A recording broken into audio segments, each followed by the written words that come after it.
1711 രൂപയുടെ ടിക്കറ്റും 1666 ഏക്കറും നമ്മളെ ശരിക്കും അത്ഭുതപ്പെടുത്തുട്ടോ റാമോജി ഫിലിം സിറ്റി. ടിക്കറ്റ് എടുത്ത് നമ്മൾ നേരെ പോകുന്നത് എൻട്രിയിലേക്ക് കേട്ടോ. പ്രീമിയം ലോഞ്ചും ഉണ്ട്. പിന്നെ സെക്യൂരിറ്റി ചെക്കിങ് കഴിഞ്ഞ് കഴിഞ്ഞാൽ നേരെ ബസ്സിൻ്റെ അടുത്തേക്ക് കേട്ടോ. ബസ് കയറി കഴിഞ്ഞാൽ ഏകദേശം ഒരു 10 കിലോമീറ്റർ പോകണം കേട്ടോ. പോകുന്ന വഴിക്ക് തന്നെ നമുക്ക് വലിയ ബോർഡൊക്കെ കാണാൻ പറ്റും. പിന്നെ പ്രീമിയം ടിക്കറ്റ് ആണെങ്കിൽ നമുക്ക് AC ബസ്സായിരിക്കും കിട്ടുക. പിന്നെ ഉച്ചത്തെ ലഞ്ചും ഉണ്ടാവും. പിന്നെ പുറത്തെ ഫുഡൊന്നും അവിടെ അലൗഡ് അല്ല കേട്ടോ. പിന്നെ സിഗരറ്റ്, മദ്യം അങ്ങനത്തെ സാധനങ്ങളൊന്നും കൊണ്ടുപോകാൻ പറ്റില്ല. പോകുന്ന വഴിയൊക്കെ ഭയങ്കര മനോഹരം കേട്ടോ. നല്ല ചുമർ ചിത്രങ്ങളും കാര്യങ്ങളും. അങ്ങനെ നമുക്ക് ഇറങ്ങേണ്ട സ്ഥലം എത്തിയിട്ടോ.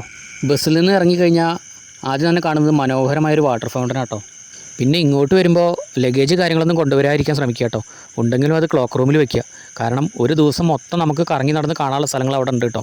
രാവിലെ ഒരു 10 മണിയൊക്കെ ആകുമ്പോൾ അവിടെ എത്തിക്കഴിഞ്ഞാൽ അത്രയും നല്ലത് കേട്ടോ. കാരണം അത്രയും കാഴ്ചകൾ കാണാനുണ്ട് നമുക്ക്. രാവിലെ 9 മണിയൊക്കെ ആയി കഴിഞ്ഞാൽ ടിക്കറ്റ് കൗണ്ടർ ഓപ്പൺ ആവും കേട്ടോ. എന്തായാലും നമ്മൾ ആദ്യത്തെ ഷോ കാണാൻ പോകാം കേട്ടോ. Lights camera action. അപ്പോൾ നേരെ അതിനകത്തേക്ക് ഇനി അതിൻ്റെ ഉള്ളിലെ കാഴ്ചകൾ കാണാം കേട്ടോ. അതിനകത്തേക്ക് കയറിപ്പോയപ്പോഴാട്ടോ ശരിക്കും ഞെട്ടിപ്പോയത്. കാരണം ഒരു സിനിമ തിയേറ്ററിനൊക്കെ വലിപ്പമുണ്ട്. പിന്നെ സീറ്റുകളൊക്കെ പഴയ മോഡലാട്ടോ. ഒക്കെ ബെഞ്ചാണ്. Give it a try and let our entertainers know you're out there.